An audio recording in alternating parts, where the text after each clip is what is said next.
Hello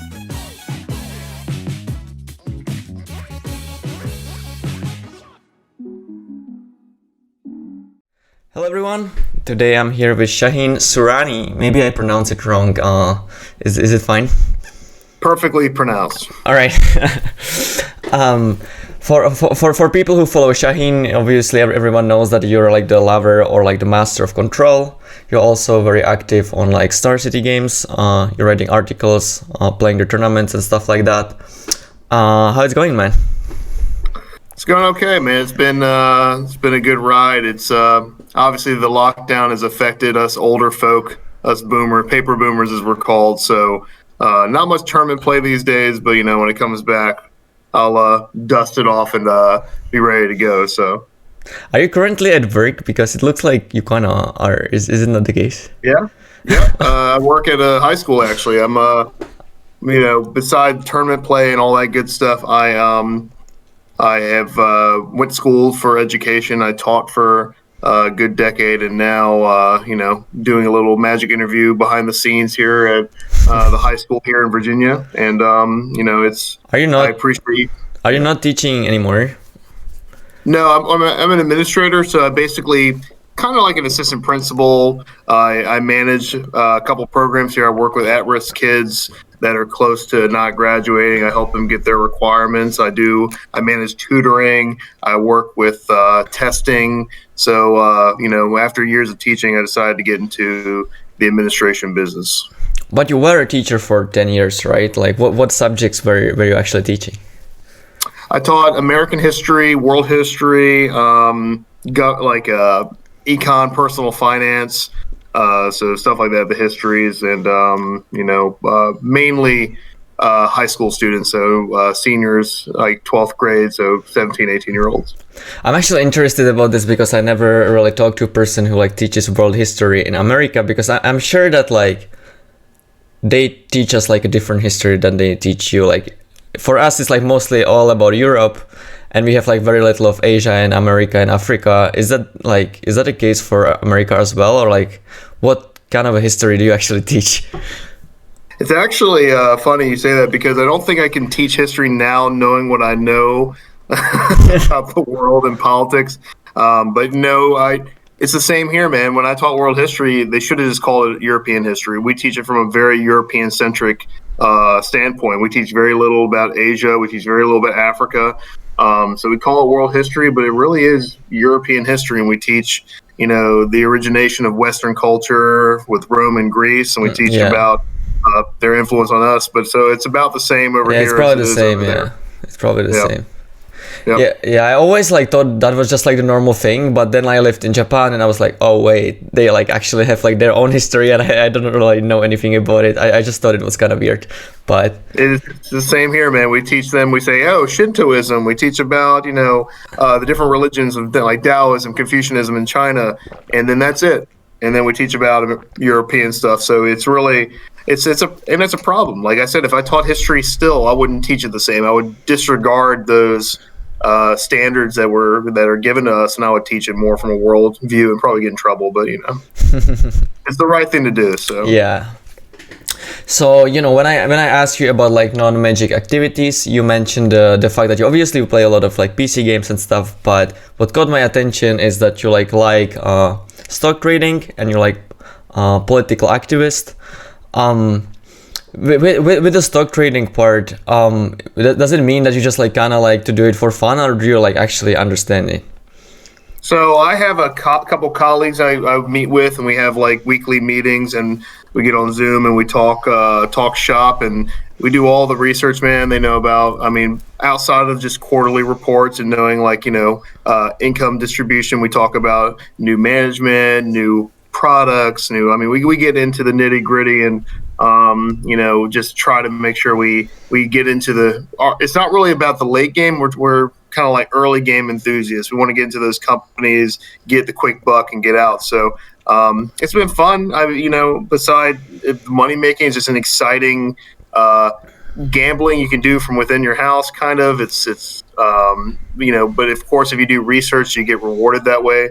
So it's one of those things where it's like, it's something had to be done during this pandemic, and I was just doing more things that I could do from the comfort of my computer. So gaming, of course, like Warzone that I mentioned, and also like stock trading. These are things I could do from my computer share. So, there are some good things from the pandemic that came out. It made me get into these other hobbies, and this one's been more lucrative than the other ones. Also helps me replace all that missing magic money that I used to be accustomed to getting. So it's been really fun. Basically the reason why I ask whether you like actually understand it or not is because everyone is talking about Bitcoin right now, and maybe you have like more information than other people, and I don't really know anything about it. Like I know that like it's going kind of up, especially after like Elon Musk bought it, but like maybe there will be like a crisis and it will like go down back. Like do you know anything about that? I know probably about as much as you know, not much more. I know that I'm late to the party, and whenever you're late to the party with a stock, it's common knowledge not to like get in. But Bitcoin's a different animal, man. I mean, it's the experts and people that research it a lot more than me are convinced it's going to be $100,000 by the end of the year. So I'm just not confident. It's hard to say there's data behind it and research because it's so new, and it's just all, I think, feel at this point and prediction of how the world's going to react to it. So if you want to go with the experts, they're convinced it's going to be $100,000.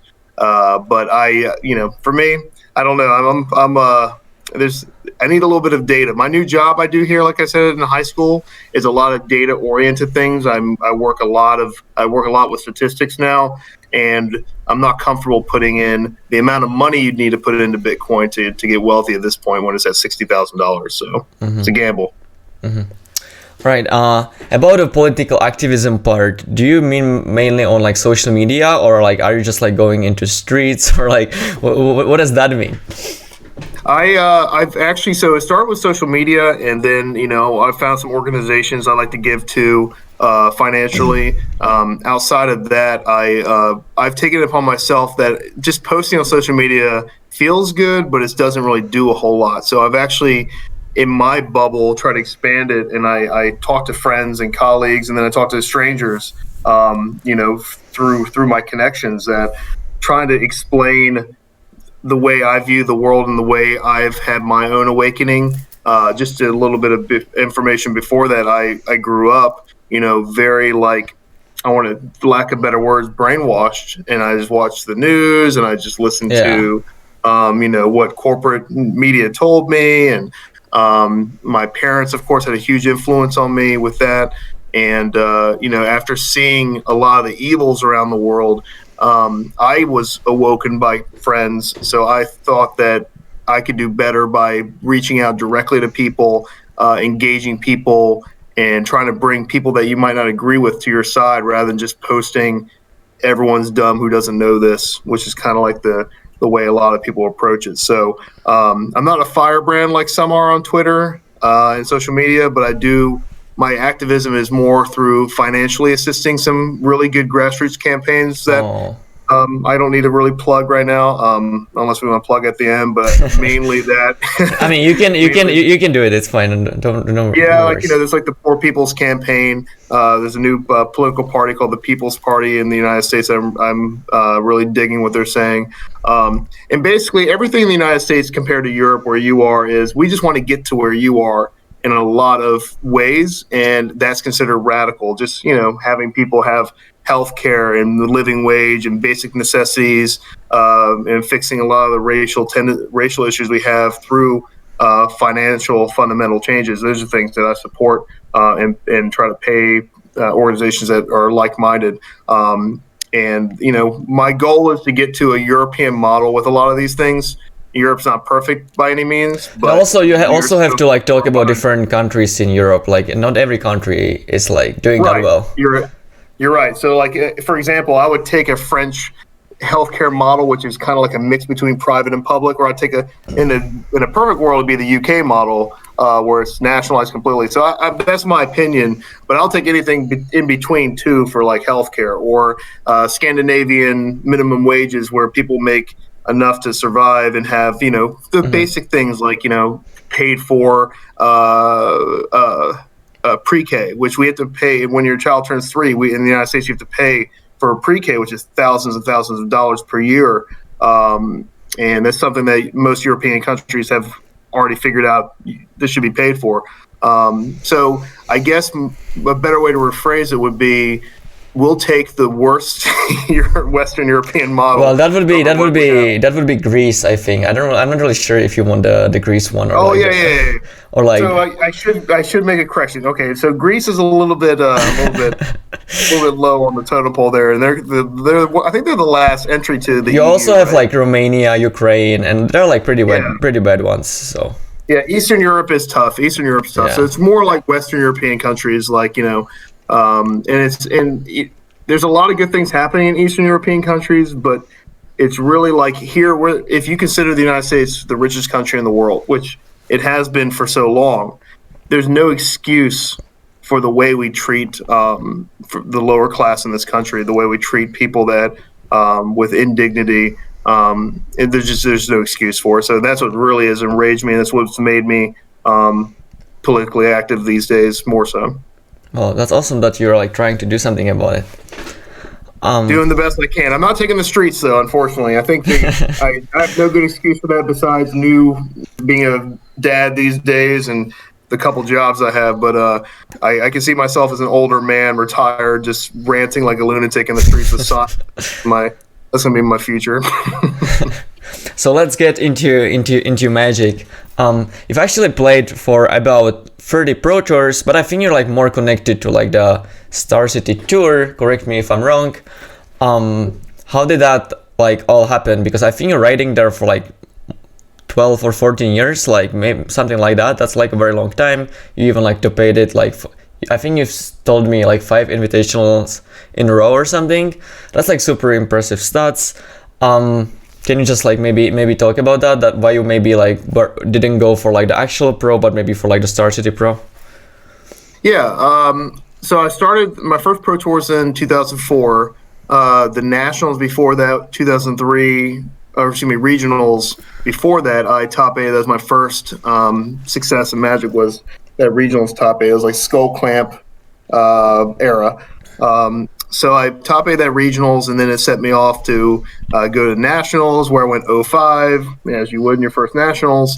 And then you get that fire. When you do poorly in a high-end tournament, you just like you've done in the past and others that have loved the game, it lights that fire, and you want to get back there. All you want to do is get back there. So I played in PTQ, won a PTQ, went to a Pro Tour, did okay, and the problem was I was just starting my teaching career. So I was, teaching, you only get 2 days off a year beside the weekends. And anything beside that, you have to call out sick. So I would go to these Pro Tours, call out sick to Friday, use my last sick day Monday to get back. I would, take days of unpaid leave. I came close to losing my job a few times. There's a Worlds tournament in Japan. I forgot what year it was, maybe 2010, 11, around there. I'm not sure exactly what year it was, maybe 7.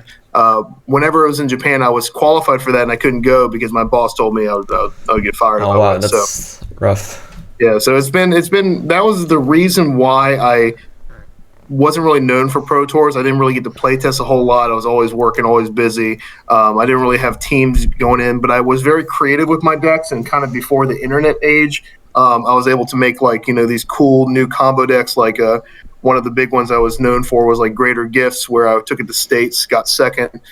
Frank Karsten, who famously got what is Greater's gift decks? I don't really know it. I don't think. Okay, so it's a Greater Good is it's surrendered around that enchantment. It's a 4-mana enchantment. You sack a creature, you draw cards. Oh, yeah. So Frank Karsten took that deck, which it had like the dragons in there, like Yosei, which would tap lands down and reanimate it, and just infinitely tap lands while attacking for 5 with a Gore's Vengeance.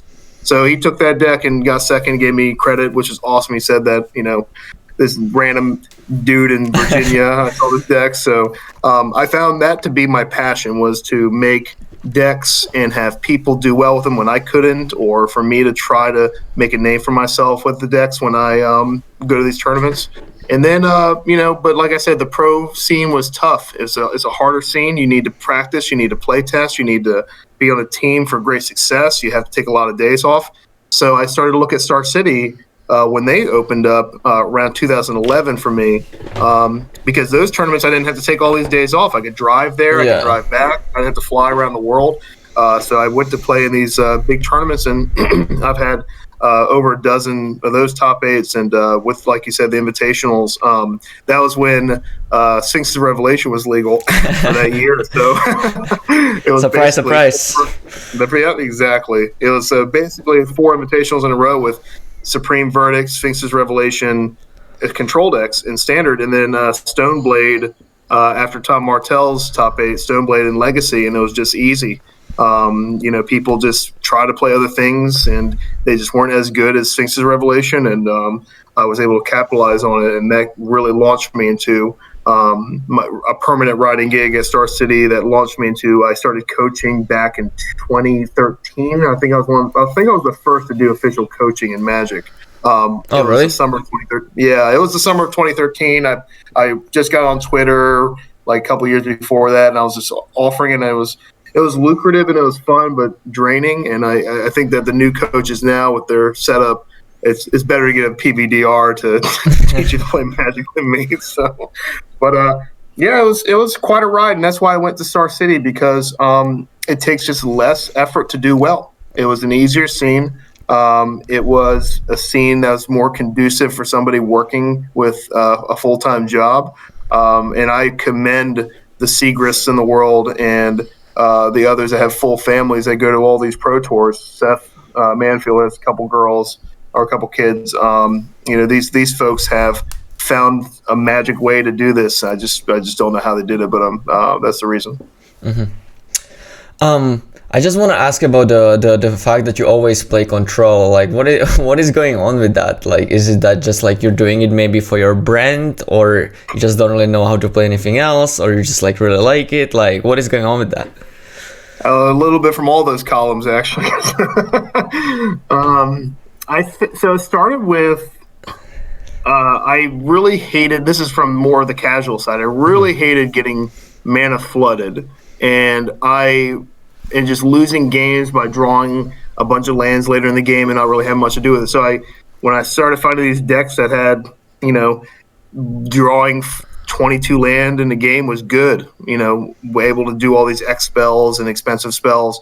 I found that to be more enjoyable, and I found more wiggle room there. A big reason back then was the spells were so good. Back in 2013 or 2003, 2004, when I started, the creatures were awful. I mean, I had people playing, I was at big tournaments and they're playing a Loxodon Smiter and putting a sword on it, and I'm here, casting, ridiculous spells with Top and, Factor Fictions and Exalt Angel's Decree of Justice. Like, these spells are way more powerful. So I really you get addicted to that. You get addicted to always having it later in the game. You get addicted to that play style. And then it started moving into branding. I really became known as the control guy. My tournament finishes were not great, so I had to find a way to, I want to find a way to kind of become known for something. You're never going to remember the person who finished 9th at Worlds one year like I did, or the guy who went to 30 Pro Tours that played like the best deck every time. Those people kind of go without the wayward side of history.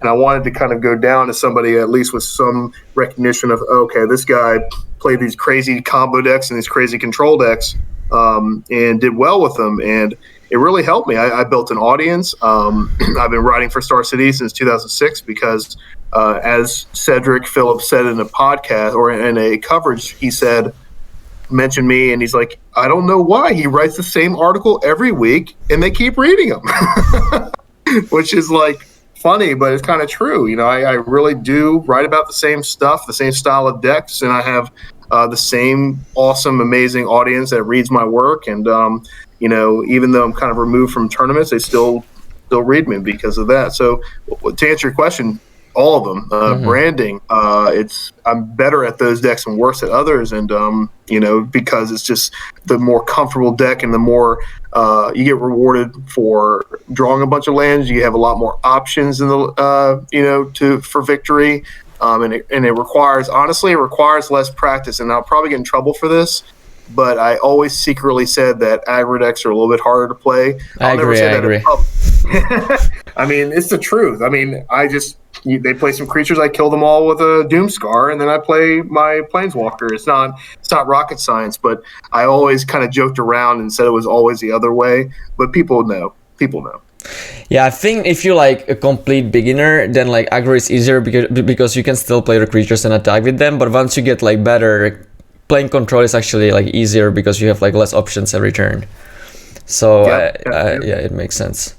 I just wanted to ask about it. Like it's since 2006 or something like that. That's like a very long time. Did you ever play aggro during that time, or was it just like always control? I played aggro. So it's funny. BBD made a tweet a while ago. He said Shaheen is 95% control, 4% bad combo decks, and 1% mono red. And I'll go to a pro tour here and there. I played mono red at a pro tour. It was the standard pro tour with Hazaret. I played mono red with my team there, and I played Marjin Liver. I know I'm gonna butcher that name. And he and I were joking around. I've known him for a couple of years, and he said, you're one day you just need to shock somebody and play like a turn one. Goblin Guide attack, and we haven't started the match, and I played turn one Bomat Courier attack, and he goes, ah! So it was a funny scene, and I've actually I've never done well with it. I always have fun because every opponent I play is like shocked and laughing at me, and I miss damage here, and I just obviously don't practice enough with it, but I will play aggro just to shock, have a good time. I love aggro unlimited. I actually was a very good limited player for a while. I think I was much better limited growing through my career than constructed. And most of the time I played aggro unlimited because I found that it was the more underutilized archetypes usually, and it was easy to kind of draft into those even if the colors were taken. Still getting enough aggressive cards and pump spells that are usually historically right. So I do see the value in it. But I don't think I don't like it if I have time to prepare for a tournament. I don't like it if I have a format I like that I think control is good in. If the control is 20% effective, I'm still going to play control. It's only when all is lost do I go switch to the mono red decks. Yeah, I wanted to ask you about the draft because it's funny that you mentioned it yourself. You play all these control decks, in constructed, and I just wanted to ask about at the Pro Tour you have to play draft. Can you actually attack people? You said that you mostly draft aggro. It's just kind of weird because it's a completely different skill set. How is that working out for you? You just every tournament you're just trying to kill all of your opponent creatures, and then every 3 months you have to kill them with attacking. Was it fine or well? It definitely required. It definitely is. One doesn't help the other for sure. It was two different things. The best part was I would spend the majority of my time practicing and playing limited because my control was already solved. I knew I was going to play this control deck. I've already had enough practice with it, and like you mentioned earlier too, control ain't that hard these days. I mean, it's not hard to kind of figure out if you're an experienced player. It's the same type of limited plays you have of they played a spell on turn 2. I got to mana leak it. I mean, it doesn't even matter what it is. Turn 3, they play a creature. I have a hero's downfall, and a hero's downfall. So the control didn't take a lot of time. So I would spend the majority of our play testing, especially when in recent years when I got on teams. I was on team like Lingering Souls. I was on team Face to Face. I was on team Card Hoarder. So I've had some teams in the last few years, and BCW recently. So when I was on teams, we would spend all of our time playtesting limited. And I would spend all my time focusing on that to master combat and combat tricks and dealing lethal damage where I wouldn't do that in constructed. And for a while, I posted a win rate in limited back in 2014, 2015, and a few pros were like, that can't be real. And I cut and pasted my screen from that program that we used to be able to use. It shows your breakdown, and It was really high professional limited win rate. And it was because I spent all my time on that, the amount of time I had. So it does take practice, and I found it to be challenging and fun. And everybody who plays on the Pro Tour regularly if you poll them, and I would ask you the same question, they think limited is more fun than constructed. Everybody loves the draft portion. So it wasn't hard to just find time to practice that. All right. I think I've asked everything I wanted to ask. Thanks for your time. If you guys like the video, please click on the like and subscribe button. And good luck with anything you're doing. I hope you save the planet. I hope I do too. Appreciate it, man. Bye.